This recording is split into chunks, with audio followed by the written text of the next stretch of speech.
एक समय की बात है। विजयपुर नाम के राज्य में अकाल पड़ा हुआ था। वहाँ गरीबी दिन ब दिन बढ़ती जा रही थी और हालात और भी बुरे होने के आसार थे, क्योंकि उस राज्य का राजा आदित्य वर्मा बहुत ही निकम्मा था। उसने पिता की मौत के बाद आदित्य अपने भाई राघव को गद्दी से हटाकर, और अब जब से वो राजा बना है तब से राज्य में गरीबी और भूखमरी अपने चरम पर पहुंच गई। राजा बनने का एक भी गुण आदित्य में नहीं था। एक दिन आदित्य नदी के किनारे अकेला बैठा हुआ था। तभी उसके बचपन का दोस्त केशव उसके पास आता है। प्रणाम महाराज, आपने मुझे याद किया? कितनी बार कहा है, कितनी बार। जब हम अकेले में वार्तालाप करें तो ये महाराज वहराज ये सब मत कहा करो भाई। अरे तुम ही तो एक अकेले हो इस दुनिया में जिसके सामने हम एक राजा की तरह नहीं, एक आम लड़के, एक मित्र की तरह बात कर सकते हैं। समझो मेरे मित्र, समझो। ये बात तो तुमने बिल्कुल सही कही। चलो फिर मित्रों की तरह बात करते हैं। और बताओ मित्र, क्या हाल चाल है? कैसे बुलाया था मुझे? ये हुई ना बात। कुछ समझ नहीं आ रहा मित्र। देखो, मुद्दे की बात ये है, ये हमारे राज्य की हालत ना खराब होती जा रही है और मुझसे कुछ ठीक नहीं हो रहा।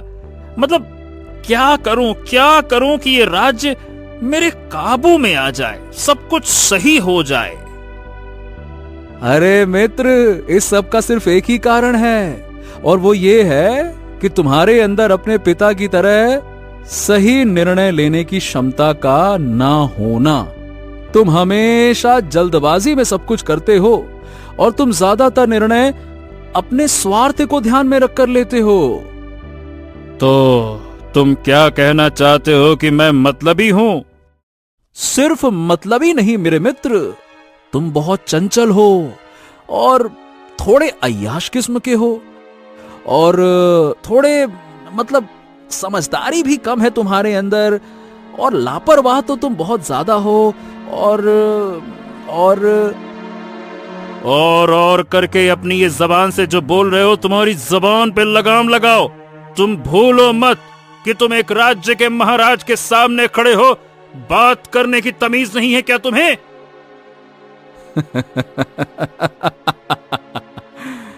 कुछ देर पहले तो तुम कह रहे थे कि मेरे सामने तुम राजा नहीं बल्कि एक आम लड़के बनना चाहते हो, पर जैसे ही मैंने तुम्हारी कमियां बतानी शुरू की, तुम मित्र से सीधे राजा बन गए। तुम जब अपनी बातों पर अडिग नहीं हो तो निर्णय पर क्या अडिग रहोगे?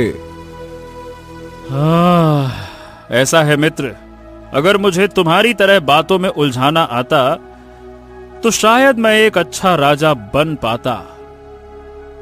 बातों से नहीं मेरे मित्र आदित्य, राज्य चलाने के लिए। अरे तुम अपनी बक बंद करो जरा, वो तो देखो, वो क्या है? कहां क्या है? अरे उस सूखे मेड़ पर, वो देखो वहां पर। ओ, लगता है कोई पक्षी है। चलो चलकर देखते हैं। आदित्य और केशव उस पक्षी के पास जाते हैं। वो एक चिड़िया थी जिसके पंख में पेड़ की एक सूखी डाल लगी हुई थी, जिसके कारण बहुत खून बह रहा था। बाप रे बाप, इस चिड़िया के पंख में तो डाली घुस गई है। देखो तो, बहुत खून बह रहा है। चलो इसको नदी के पास ले चलते हैं। संभालो, अच्छे से पकड़ो। बिल्कुल सही कहा। चलो।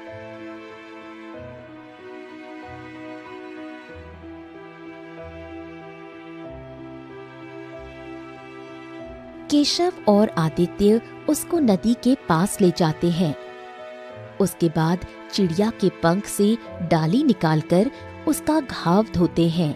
कुछ देर बाद चिड़िया को होश आता है। मैं कहाँ हूँ? ये कौन बोला? हाँ, यहाँ आसपास तो कोई नहीं है। ये कौन बोला? मैं बोली, बताओ ना मैं कहाँ हूँ? अरे बाप रे बाप, ये क्या चमत्कार है। ए केशव, ये तो चिड़िया ये बोलती है। तो तुम बोलती हो? सच में कमाल हो गया, ये तो बोल रही है। वही तो। कौन हो चिड़िया तुम, और कहां से आई हो, और तुम्हें ये चोट कैसे लगी?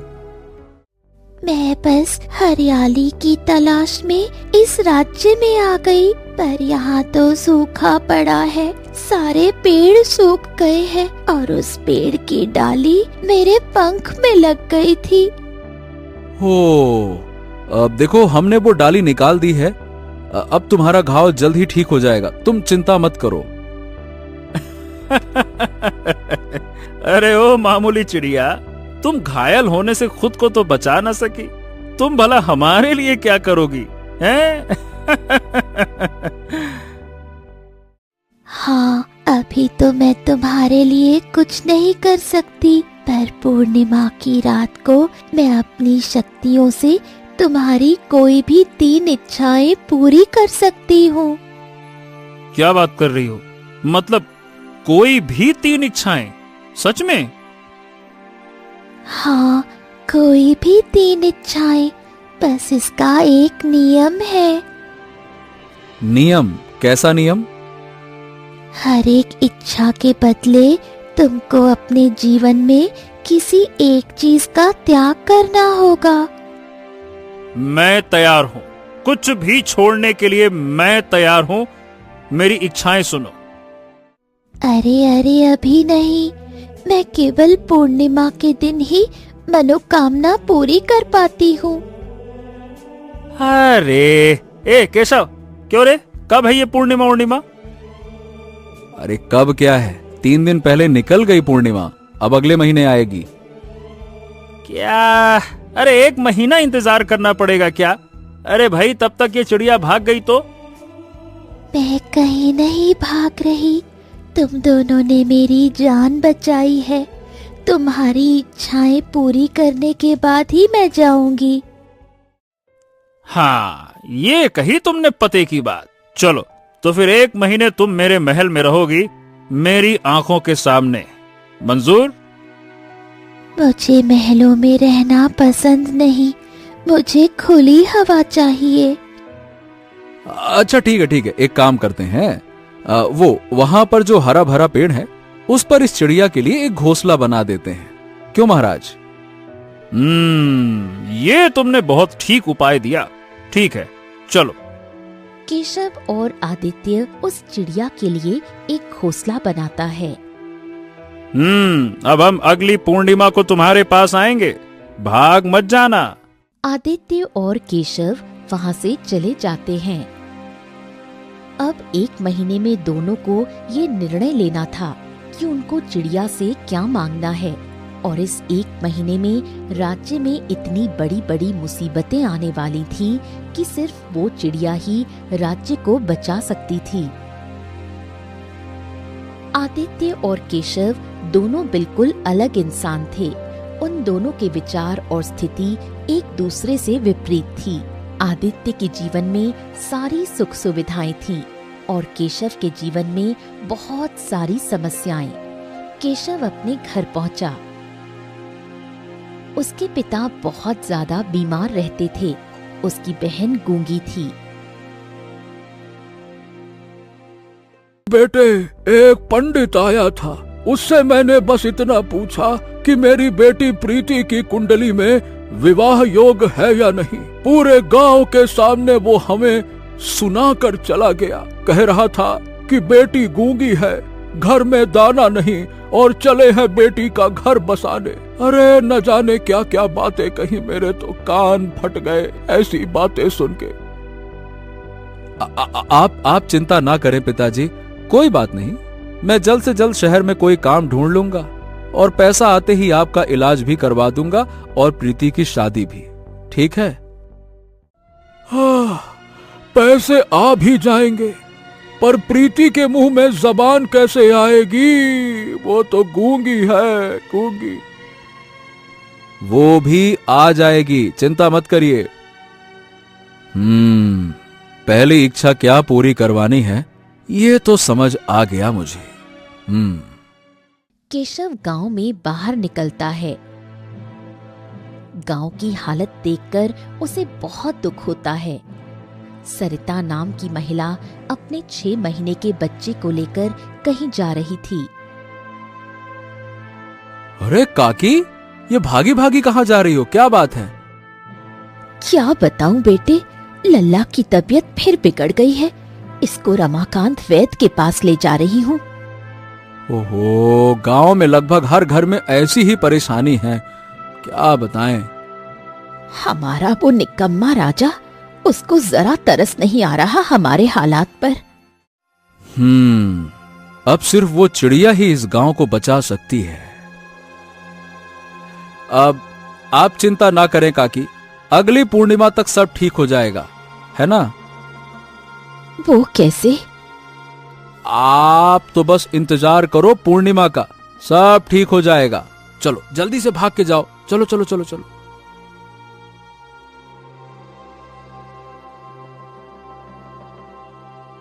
केशव ने मन बना लिया था कि उसको चिड़िया से अपने गांव की और अपने परिवार की समस्याएं दूर करवानी हैं, लेकिन आदित्य के दिमाग में कुछ और ही चल रहा था। आदित्य अपने महल में यहाँ से वहाँ घूम रहा था और सोच रहा था, क्या मांगूं उस चिड़िया से? सबसे पहले तो उससे मैं कहूंगा इस पूरे महल की दीवारें सोने की हो जाएं, और कहूंगा उससे कि हमारे अनाज के भंडार भर दे, और तीसरी इच्छा कहूंगा कि हमारे सारे दुश्मनों को भी खत्म ही कर दे। फिर जब इतना कर रही है तो ये भी ठीक रहेगा। वाह, अगर सच में उस चिड़िया ने मेरी 3 इच्छाएं पूरी कर दी, फिर तो हम विश्व विजयी राजा बन जाएंगे। मजा आ जाएगा। वाह क्या बात। तभी आदित्य का एक मंत्री वहां आया। महाराज महाराज महाराज, यहाँ घूम घूम कर क्या अकेले में बड़बड़ा रहे हैं आप? अरे कुछ नहीं, वो तो बस ऐसे ही। और तुम बताओ मंत्री, कैसे आना हुआ? महाराज, खबर ये है कि रमाकांत वैद्य के पास राज्य के बहुत सारे गरीब लोग जाने लगे हैं। हाँ तो मैं क्या करूं? मैं भी रमाकांत के पास जाऊं क्या? तुमको समस्या क्या हो रही है ये बताओ। आप क्यों जाएंगे महाराज?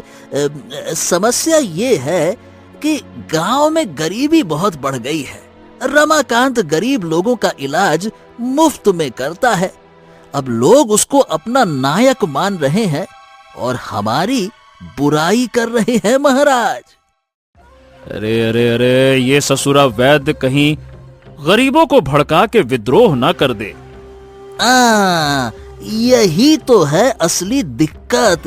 इसी की तो चिंता है महाराज, इसीलिए तो मैं आपके पास आया था। तभी एक सैनिक चिल्लाता है, चोर चोर चोर, पकड़ो चोर चोर। आदित्य और संजय उस सैनिक के पास जाते हैं। अरे क्या हो गया? चिल्ला क्यों रहे हो? क्या बात है? महाराज, महाराज महल में चोरी हुई है। एक चोर आपकी मोतियों की माला लेकर भाग गया। क्या? अरे तो देख क्या रहे हो? पकड़ो उसको जल्दी से। मंत्री तुम भी जाओ उसके पीछे, जाओ दौड़ो। मंत्री और सैनिक उसको पकड़ लेते हैं। आदित्य भी वहां आ जाता है। सैनिक ने उस चोर को पकड़ा हुआ था। वो उसके सामने भाला तान के खड़ा हुआ था।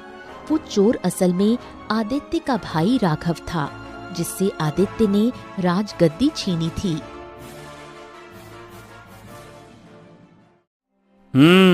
राघव, तुमने महल में चोरी की? कितने शर्म की बात है, बताइए भला। एक भाई होकर दूसरे भाई के घर में चोरी करते हो? एक भाई को उसके अधिकारों से वंचित कर दिया गया, सिंहासन छीन लिया गया। क्या इसमें शर्म की बात नहीं है? ज्यादा बकवास मत करो। क्यों आए थे ये बताओ। मैं वो माला लेने आया था। हमारी माँ की आखिरी निशानी है वो। आदित्य बहुत देर तक कुछ सोचता है। ठीक है, ठीक है, ठीक है, मैं तुम्हें वो माला दे दूंगा, पर तुम्हें मेरा एक काम करना होगा। कैसा काम? आदित्य राघव के कान में कुछ कहता है। अगर मैंने ये कर दिया तो क्या वो माला मुझे मिल जाएगी? अभी तो वो माला मुझे दो, और तुमने मेरा ये काम कर दिया तो बिल्कुल मैं माला तुम्हें दे दूंगा और तुम्हें गिरफ्तार भी नहीं करूंगा। राघव आदित्य को वो माला दे देता है। संजय को समझ नहीं आ रहा था कि आदित्य ने राघव के कान में क्या कहा। आखिर ये महाराज के दिमाग में चल क्या रहा है? आदित्य कुछ ऐसा करने वाला था जिससे गांव की मुसीबतें बढ़ने वाली थीं। रात का समय रमाकांत वैद्य अपने ठिकाने पर लोगों का इलाज कर रहे थे। सरिता उनके पास आती है।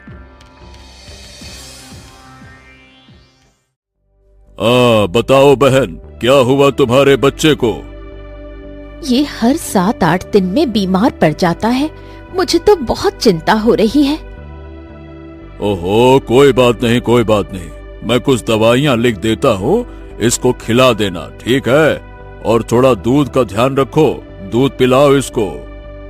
अगर आप नहीं होते तो पता नहीं मेरे लल्ला का क्या होता। ये तो मेरा धर्म है बहन। गांव में इस समय बहुत लोग बीमार हैं। मैं सबका मुफ्त में इलाज करता हूँ। ठीक है, कमजोर हो गया है ये, जरा ध्यान रखो इसका। ये देखो। हाँ। रमाकांत एक के बाद एक मरीज देख रहे थे। कुछ देर में जब सब चले गए तो रमाकांत भी सोने की तैयारी करने लगे। उसी समय दरवाजे पर कोई आया। कौन है भाई? कौन है वहाँ पे? दरवाजे पर राघव था। अरे राघव, तुम? रमाकांत जी, मुझे बचा लीजिए। राजा के सैनिक मेरे पीछे पड़े हैं। अरे पर मैं कैसे बचाऊं? आज की रात मुझे अपने घर पर रुक जाने दीजिए। बस आज की रात। अरे लेकिन नहीं, बस मुझ पर दया कीजिए रमाकांत जी।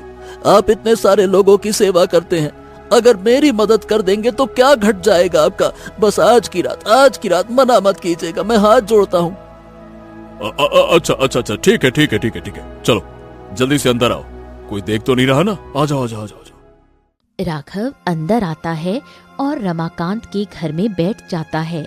थोड़ी देर बाद राजा अपने सैनिक के साथ रमाकांत के घर आता है और दरवाजा खटखटाता है। रमाकांत दरवाजा खोलते हैं। क्या तुमने यहाँ पे महाराज के भगोड़े भाई राघव को देखा है क्या? वो महल में चोरी करके भागा है। नहीं, मैंने किसी को नहीं देखा है। अच्छा, कहीं तुमने ही तो उसे छुपा कर तो नहीं रखा? क्यों? अरे इधर उधर क्या देख रहे हो? इधर देखो। अरे चलो, हटो। सैनिक अंदर घुस जाता है। महाराज, ये देखिए, ये रहा वो चोर। रमाकांत ने ही इसको छिपा कर रखा था। देखिए महाराज। इस चोर को और इस वैद्य को हिरासत में ले लो, गिरफ्तार करो इनको। सैनिक वैद्य के हाथों में हथकड़ी लगाता है। रमाकांत वैद्य, तुम्हें एक अपराधी को अपने घर में पनाह देने के जुर्म में गिरफ्तार किया जाता है। चलो इस वैद्य को ले जाओ और कारावास में डाल दो इसको। ले जाओ इसको। हाँ, जो आज्ञा महाराज। सैनिक रमाकांत को अपने साथ ले जाता है। हाँ, अब अपना वादा निभाओ। वो माला मुझे दे दो, लाओ। हाँ, माला। अरे भाई ये लो तुम्हारी माला। आज पहली बार तुम मेरे किसी काम आए हो। अरे रखो रखो ये माला रखो, मजे करो। आदित्य, ये जो कुछ हुआ है वो बिल्कुल सही नहीं हुआ। तुमने मेरी मजबूरी का फायदा उठाकर मुझसे गलत काम करवाया है। ओ, ज्यादा बड़बड़ मत करो। तुमने मेरी मदद की इसीलिए तुम्हें छोड़ रहा हूँ, वरना सलाखों के पीछे होते तुम। माला मिल गई तुम्हें, अब चुपचाप यहाँ से दफा हो जाओ। राघव जाने लगता है, पर जाते जाते वो कहता है कि और हाँ, मैं अभी तो जा रहा हूँ आदित्य, पर वापस आऊंगा और जल्द ही तुम्हें गद्दी से हटाकर ये राज्य संभालूंगा, और तब सबसे पहले रमाकांत वैद्य को आजाद करूंगा, देख लेना तुम। अरे जाओ जाओ जाओ, तुम बड़े आए राजा बनने वाले। जाओ भागो यहाँ से। राघव वहां से भाग जाता है। कहीं इसकी धमकी सच न हो जाए। मुझे उस चिड़िया से बहुत सारा सोना मांगना होगा ताकि मैं अपने सैनिक बढ़ा सकूं और अपनी राजगद्दी की रक्षा कर सकूं। अगले दिन जब रमाकांत वैद्य की गिरफ्तारी की खबर मिलती है तो गांव में हाहाकार मच गया। गांव में बहुत से लोग बीमार थे और गांव के इकलौते वैद्य रमाकांत राजा की गिरफ्त में थे। लोग सड़कों पर दम तोड़ रहे थे, लेकिन आदित्य को इस सब से फर्क नहीं पड़ रहा था। वो अपने महल में ये सोचने में व्यस्त था कि वो चिड़िया से क्या मांगे। करीब 1 महीना बीत गया। एक रात को सरिता केशव के पास मदद मांगने आई। केशव बेटे, मेरी मदद करो। मेरा बच्चा बहुत बीमार हो गया है, उसकी हालत बहुत बिगड़ रही है। केशव जल्दी से सरिता के साथ उसके घर जाता है। वो उसके बच्चे को देखता है। बाप रे काकी, इसकी हालत तो बहुत खराब हो रही है। रमाकांत वैद्य जी तो कारावास में है। अच्छा ठीक है, मैं पास के किसी गांव से किसी वैद्य को लेकर आता हूँ। आप एक काम करो, इस बच्चे का ऐसे ऐसे हाथ मलते रहो। मैं आता हूँ, ठीक है? सरिता बच्चे का हाथ मलने लगती है। ये इसका शरीर ठंडा क्यों पड़ रहा है? इसकी सांस नहीं चल रही है। बच्चे के प्राण निकल चुके थे।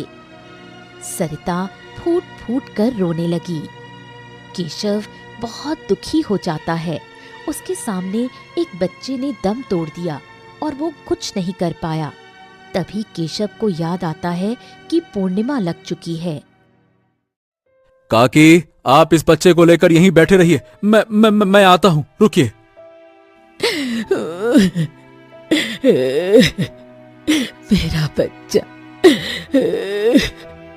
मेरा बच्चा।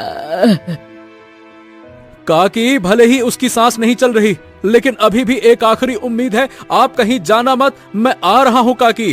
काकी, बस मेरी बात मानो। आप लल्ला को लेकर यहीं बैठी रहना, कहीं भी जाना मत। मैं बस थोड़ी देर में वापस आता हूँ काकी, मैं आ रहा हूँ। बस आप रुको, मैं आ रहा हूँ। केशव तेजी से दौड़कर उस चिड़िया के पास जाता है। अरे आ गए तुम, मैं तुम्हारा ही इंतजार कर रही थी। हाँ, चिड़िया रानी, तुमने कहा था ना कि तुम मेरी 3 इच्छाएं पूरी करोगी। हाँ बिल्कुल, कोई भी 3 इच्छाएं बताओ। हाँ ठीक है, तो मेरी पहली इच्छा ये है कि गांव में अभी अभी एक बच्चे की मौत हुई है, उसको जीवित कर दो। ठीक है, पर जैसा मैंने कहा था, तुम्हें अपनी इच्छा के बदले किसी एक चीज का त्याग करना होगा। हाँ, तुम जैसा बोलोगी मैं वैसा करूंगा, बस उसको जीवित कर दो। तुम्हें ये प्रण लेना होगा कि तुम अपने पूरे जीवन भर ब्रह्मचारी रहोगे, कभी विवाह नहीं करोगे। अगर तुमने विवाह किया तो वो बच्चा फिर मर जाएगा। बोलो, ये त्याग करने के लिए तैयार हो? हाँ हाँ हाँ, मैं तैयार हूँ। तुम बस उस बच्चे को जीवित कर दो। बड़े महान इंसान हो, तुमने एक बच्चे की जिंदगी के लिए इतना बड़ा त्याग कर दिया। चलो, तुम्हारी इच्छा पूरी हुई। तभी सरिता की गोद में बैठे बच्चे की सांसें चलने लगी। लल्ला, लल्ला तू ठीक हो गया? क्या क्या सच में वो बच्चा जीवित हो गया है? हाँ, अब अपनी इच्छा बताओ। मेरी दूसरी इच्छा ये है कि मेरी गूंगी बहन बोलने लगे। ठीक है, इस इच्छा के बदले में तुम्हें ये प्रण लेना होगा कि जीवन में कभी भी कोई भी पेड़ या वनस्पति नहीं काटोगे। अगर तुमने कभी ऐसा किया तो तुम्हारी बहन फिर से गूंगी हो जाएगी। ठीक है, मैं वचन देता हूँ कि मैं कभी भी कोई पेड़ या वनस्पति नहीं काटूंगा। वचन है मेरा। तुम्हारी इच्छा पूरी हुई। घर जाते ही तुम अपनी बहन की आवाज सुन पाओगे। अब अपनी तीसरी इच्छा बताओ। हाँ हाँ हाँ हाँ, मेरे पास बस एक और इच्छा बची है। इससे मैं पूरी गांव की समस्या कैसे सुलझा सकता हूँ? क्या करूँ क्या करूँ? केशव ऐसा क्या करे जिसमें वो सिर्फ एक ही इच्छा मांगकर पूरे गांव की समस्या सुलझा सके। वो बहुत देर तक सोचता है और आखिर में उसके दिमाग में एक ख्याल आता है। हाँ, मैंने अपनी तीसरी इच्छा तो सोच ली है, पर मुझे पहले ये बताओ कि इसके बदले में मुझे क्या त्याग करना होगा? अपनी तीसरी इच्छा के बदले में तुम्हें झूठ का त्याग करना होगा। तुम्हें प्रण लेना होगा कि जीवन में कभी झूठ नहीं बोलोगे। ठीक है, मैं प्रण लेता हूँ कि मैं जीवन में कभी झूठ नहीं बोलूंगा। अब अपनी इच्छा बताओ। केशव चिड़िया की कुछ कहता है। ठीक है, तुम्हारी ये इच्छा पूरी हो जाएगी। तभी आदित्य वहां आता है।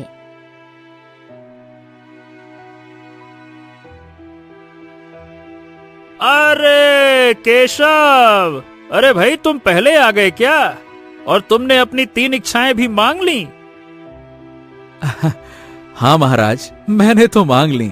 अब आप भी मांग लीजिए।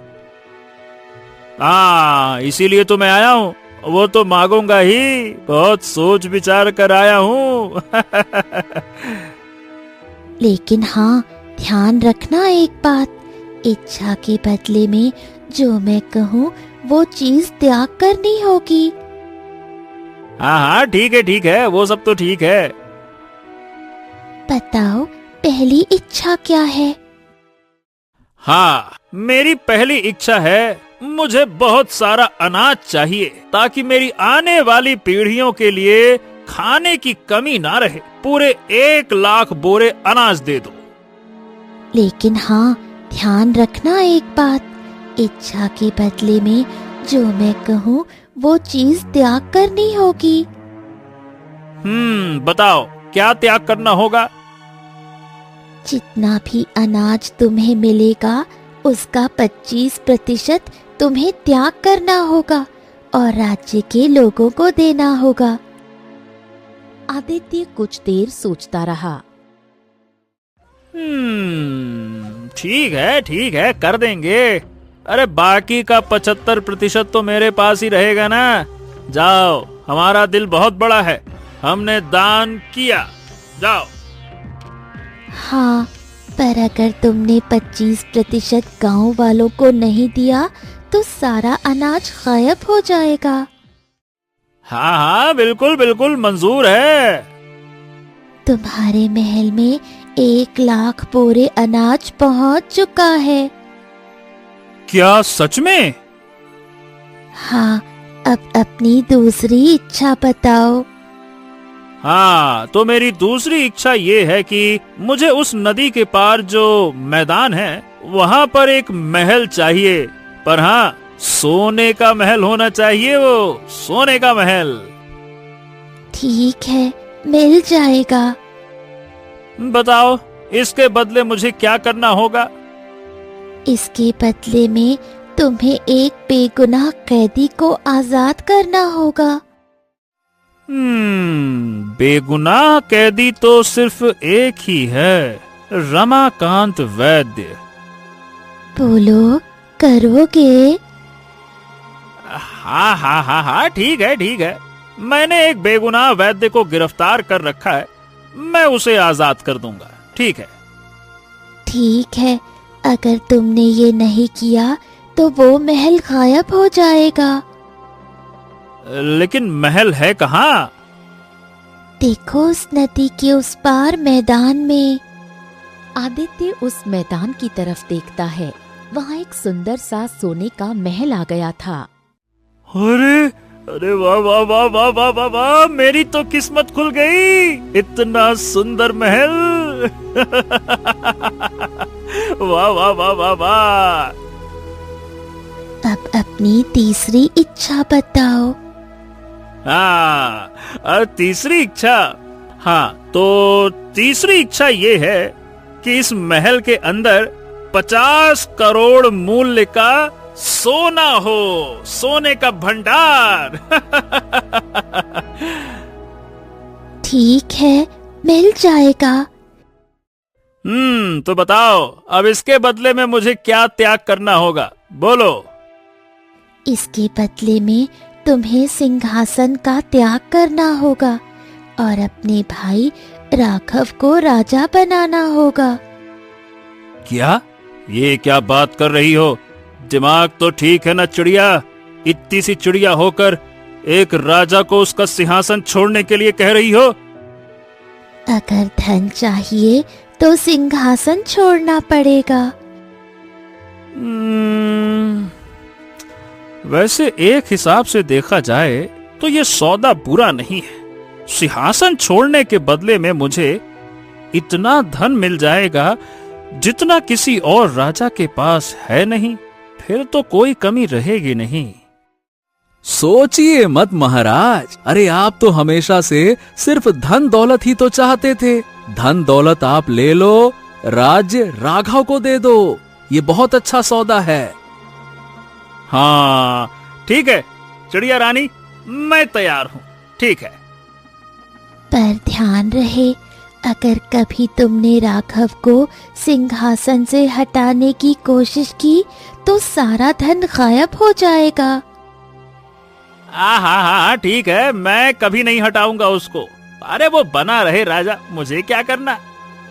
तो ये हुई तुम्हारी तीसरी इच्छा पूरी। वो चिड़िया उस महल में 50 करोड़ मूल्य के सोने के सिक्के भर देती है। सोने की चमक महल के बाहर तक दिख रही थी। आदित्य ये सब देखकर खुशी से झूम उठा। अब मैंने तुम दोनों की इच्छाएं पूरी कर दी और मेरा पंख भी ठीक हो गया है। अब मैं विदा लेती हूँ। ये कहकर वो चिड़िया वहाँ से उड़ गई। आहा, हमारी तो किस्मत चमक गई केशव। हाँ हाँ, किस्मत तो चमक गई आदित्य, लेकिन ध्यान रखना, जो वादे किए हैं वो पूरा करना होगा। अगर नहीं पूरे किए तो जो मिला है वो सब गायब हो जाएगा। अरे हाँ हाँ हाँ, घर जाकर ही सब पूरा करता हूँ, कोई बड़े वादे थोड़ी ना है। वैसे ये बताओ तुमने क्या मांगा? मैंने एक बच्चे का जीवन मांगा और अपनी बहन के लिए जबान मांगी, वो बेचारी गूंगी थी। और और अपने लिए कुछ नहीं मांगा? नहीं नहीं नहीं, मुझे किसी तरह के धन दौलत का लालच नहीं।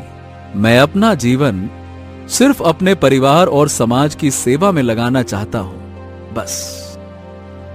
आदित्य और केशव अपने अपने रास्ते चल दिए। महल जाकर ही आदित्य रमाकांत वैद्य को आजाद कर देता है और उसी समय संजय से राघव को ढूंढने को कहता है।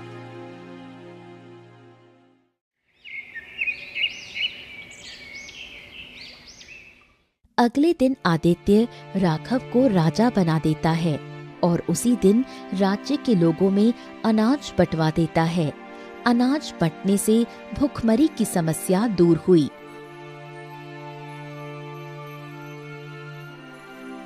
रमाकांत वैद्य के आजाद होने से जो गरीब लोग बीमारी से तड़प रहे थे उनको राहत मिली और राघव के राजा बनने के बाद बाकी समस्याएं भी धीरे धीरे सही होने लगी। ये सब हो पाया क्योंकि केशव ने अपनी तीसरी इच्छा में ये मांगा था कि आदित्य को उसकी इच्छाओं के बदले में क्या क्या करने को बोला जाए। चिड़िया ने आदित्य को वही सब करने को बोला जो केशव ने कहा था और उस सब से राज्य की समस्याएं दूर हुईं।